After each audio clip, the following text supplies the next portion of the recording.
Hot test মানে কি check করা? ভোল্টেজ চেক করা। ভোল্টেজ চেক করা। ভোল্টেজ চেক করতে গেলে কি করতে হইব? ব্যাটারি কানেক্ট দিতে হবে এবং কি চার্জার পোর্ট লাগাতে হবে। মানে চার্জারের কেবল কানেক্ট করতে হবে। হ্যাঁ, এটা কি হট টেস্ট করা। আর কুল টেস্ট ভ্যালু চেক করা। জিআর ভ্যালু চেক করা। এটা কি বলে? কুল টেস্ট। কুল টেস্ট। ওই জিআর ভ্যালু চেক করবা যখন তখন কি থাকতে হবে? ব্যাটারি কানেক্ট থাকতে হবে, না ডিসকানেক্ট। ব্যাটারি এবং কি চার্জার ডিসকানেক্ট করতে হবে। এখন আমরা হট টেস্ট করি আর কুল টেস্ট করি। কি টেস্ট? কুল টেস্ট। হট টেস্ট করি আর কুল টেস্ট করি। হ্যাঁ, আমরা মিটারের প্রুফ কিভাবে টাচ করব?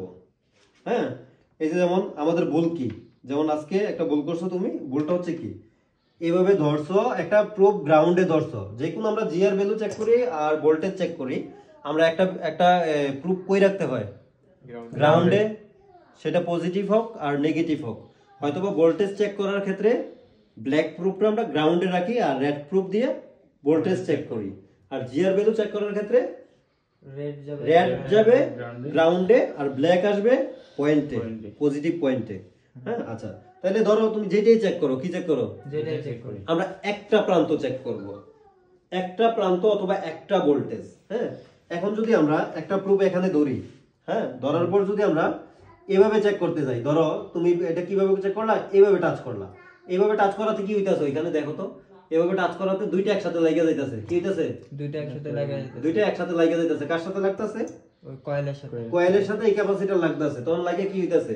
হয়তোবা কুল টেস্টের কারণে কোনো সমস্যা হইতাছে না লাগার কারণে, কিন্তু তুমি প্রপারলি ভ্যালুটা বুঝতে পারো নাই যে আসলে এখানে কি আছে। কিন্তু যখন হট টেস্ট করবা, যখন দুইটা একসাথে লাগবে, তখন এখানে ফায়ার করবে, কারণ এটাতে ভোল্টেজ থাকবে। আর এই কয়েলগুলা এখন তুমি যেখানে চেক করো, যদি ইনকেস কয়েলের সাথে লাগে, কয়েলগুলা ভোল্টেজ কম থাকে, কারেন্ট এম্পিয়ার হাই থাকে। কি থাকে?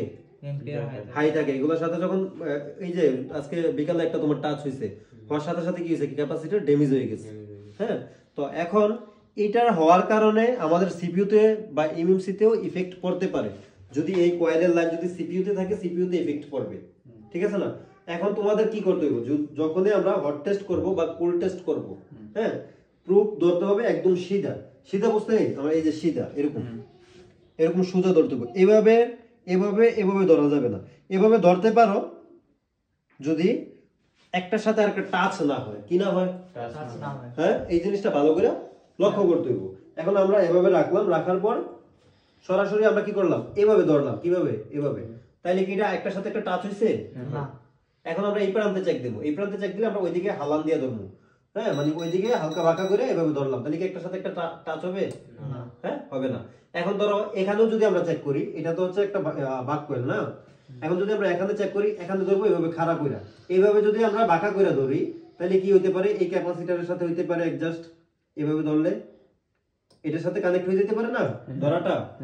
আর যদি এভাবে ধরি, তাহলে কয়েলের সাথে বাঁচতে পারে না? হ্যাঁ, তাহলে আমরা এভাবে কিভাবে চেক করবো? আমরা চেক করবো ওই দিকে বাঁকা রাখা, এইভাবে ধরবো। হ্যাঁ, মানে একদম সিধা রাখা। মত হচ্ছে আমাদের যে ই থাকবে, প্রুফ থাকবে, মিটারের প্রুফ, এটা আমরা একদম সিধা করে ধরবো।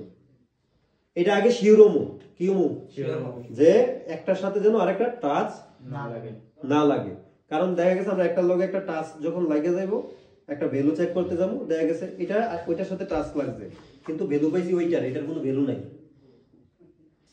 অথবা শর্ট ছিল কয়েল ক্যাপাসিটর, কিন্তু যখন আমরা ক্যাপাসিটর চেক করতে গেছি, হ্যাঁ, কয়েল চেক করতে গেছি, কয়েল গিয়ে কই লাগছে? ক্যাপাসিটরের সাথে। কার সাথে লাগছে? ক্যাপাসিটরের সাথে লাগছে। লাগে কি হইছে? ক্যাপাসিটর শর্ট কিন্তু কয়েলও শর্ট দেখাইতাছে। তখন আমরা কয়েল উঠাইলাম, উঠে মাপলাম, মাইপা দেখলাম আবার শর্ট নাই, আবার ওই কয়েল বসাইতে হইব। তো সেই ক্ষেত্রে এই জিনিসটা আমাদের খুব সেনসিটিভ। কুল টেস্ট হট টেস্ট করার ক্ষেত্রে এই প্রুফটা সুন্দর করে লাগাইতে হবে যেন একটার সাথে একটা টাচ না লাগে। এটা খুব ভালোভাবে লক্ষ্য করতে হবে। হ্যাঁ, এটা লাগার কারণে ফোনটা ডেড হয়ে যেতে পারে। যেমন আজকে একটা ফোন ডেড হইছে চেক করার ক্ষেত্রে। চেক করতে গিয়ে কি হইছে? ওই বিপিএস লাইনের কয়েল, এই যে এইভাবে বিপিএস লাইনের ক্যাপাসিটর কয়েলের সাথে কি করছে? অ্যাডজাস্ট করছে। আর অ্যাডজাস্ট করাতে এটা তো হাই এম্পিয়ার, আর এই সাইড ছিল কি গ্রাউন্ড। তখন এই পজিটিভ সাইড গ্রাউন্ডের লগে লাগিয়া একটু ফায়ারিং করছে। ফায়ারিং করে কি হইছে? পরে বিপিএস লাইনে আর ভ্যালু নাই। আসিল ভ্যালু? ভোল্টেজ আসিল, কিন্তু এর আগে কি ভ্যালুও ছিল, ভোল্টেজও ছিল। তো পরে চেক দিয়ে দেখলো বিপিএস লাইনে কি নাই, ভ্যালুও নাই, ভোল্টেজও নাই। ভ্যালু দেখতেছে কি 0 মানে গ্রাউন্ডের সাথে 0 হয়ে গেছে, শর্ট হয়ে গেছে। কোন লাইন? BPS line. তাহলে বিপিএস লাইন শর্ট থাকলে কি ফোন রানিং হইব? তখন আবার কি করছি, তখন আমি বুঝতে পারছি যে এইটার সাথে ফায়ারিং হয়েছে, তার মানে এই ক্যাপাসিটরটাই কি হয়েছে, নষ্ট হয়েছে। হ্যাঁ, তখন এই ক্যাপাসিটরটা রিমুভ করার পর দেখলাম ফোন আবার কি রানিং। ওকে, তো কেন হয়েছে, ডেটটা কেন হয়েছে? অথচ ফায়ারিং হয়েছে, সে নিজেও কইতে পারবে না। তার তো ভালো অভিজ্ঞতা আছে, অনেকদিন কাজ করতেছে না, ভালো অভিজ্ঞতা আছে। কিন্তু ছোট্ট একটা বিষয় যেটা আমি বলি নাই বা জানে নাই আগে, আমি কি বলছিলাম যে প্রুফটা এইভাবে ধরতে হবে? এটা বলি নাই তোমার, হয়তোবা বলছি যে একটার সাথে যেন আরেকটা না লাগে। তো এই ক্ষেত্রে আজকে বইলা দিলাম যে প্রুফটা লাগাতে কি, তুমি ফায়ারিংটা দেখো নাই, আমি ওই জায়গায় বইসা দেখে ফায়ারিংটা দেখছি যে ফায়ারিং হয়েছে এই জায়গাতে। হ্যাঁ, তখনই আমি তোমার কি কইছি যে দেই ওঠো, তুমি কি করছো, এটা তো শর্ট করে লাইছো। পরে চেক দিয়ে দেখলাম কি ঠিকই শর্ট হয়ে গেছে, ছোট্ট একটা বলের কারণে। কি কারণে? ছোট্ট একটা বলের কারণে। তো ওই বলটা কি আর হইব? এখন যদি আমরা দেখা গেছে একটা প্রুফ এখানে গ্রাউন্ডে রাখার পর যখন আমি আজকে শিখে দিলাম যে এই যেই প্রান্ত চেক করবো এই প্রান্ত ছাড়া যাইতে অন্য কোনো প্রান্তে না লাগে, তাইলে এখন আমরা কিভাবে ধরবো মিটার? এটা এইভাবে ধরবো, এটাতে এইভাবে ধরবো, ধরতে গেলে এটা চেক করবো, এটা দেখবো যে এই ক্যাপাসিটার বা এই কয়েলে যেন না লাগে, প্রয়োজনে হাতরা ওই দিক থেকে নিয়ে এভাবে ধরবো নাকি? তাহলে তো শিওর আমরা যে ওই পাশে কি আমাদের হাত লাগতেছে না, ঠিক আছে না? হট টেস্ট মানে কি? ভোল্টেজ চেক করা। কুল টেস্ট মানে কি? কি ভ্যালু? GR value. হ্যাঁ, মনে থাকবে? হট টেস্ট মানে ভোল্টেজ চেক করা, ভোল্টেজ চেক করা। কুল টেস্ট মানে ভ্যালু চেক করা। এখন ভোল্টেজটা মূলত কোথা থেকে আসে? ব্যাটারি থেকে অথবা চার্জার থেকে নাকি? হট টেস্ট করতে গেলে ব্যাটারি অথবা চার্জার কি করতে হবে? বোর্ডের সাথে কানেক্ট করতে হবে। আর কুল টেস্ট করতে গেলে এগুলো আমাদের কানেক্ট করতে হবে না, ডিসকানেক্ট করে করতে হবে। কারণ কুল টেস্ট যদি আমরা ব্যাটারি কানেকশন দিয়ে করি, তখন তুমি ভোল্টেজের একটা লাইনে গিয়ে কুল টেস্ট করতে যাইবা, গিয়া দেখবো এখানে কি ভ্যালু 0 হয়ে গেছে, অথবা দেখবা দুই পাশ থেকে ভিপ দিতে আছে। কেন ভিপ দিতে আছে? কারণ ওইখানে ভোল্টেজ যাইতে আছে, কারেন্ট যাইতে আছে। এই কারণে কি, যেই জায়গায় ভ্যালু দেখানোর কথা ওই জায়গাতে ভিপ দিতে আছে। তখন তুমি বুঝতে পারবা যে আরে আমরা না শিখেছি দুই পাশে ভিপ দিলে এই লাইন খারাপ। তখন তুমি ওই লাইন খারাপ মনে করে ওইখানে ভোল্টেজ ইনজেক্ট করবা, তাইলে কি ফোনের কি আরো ক্ষতি হবে।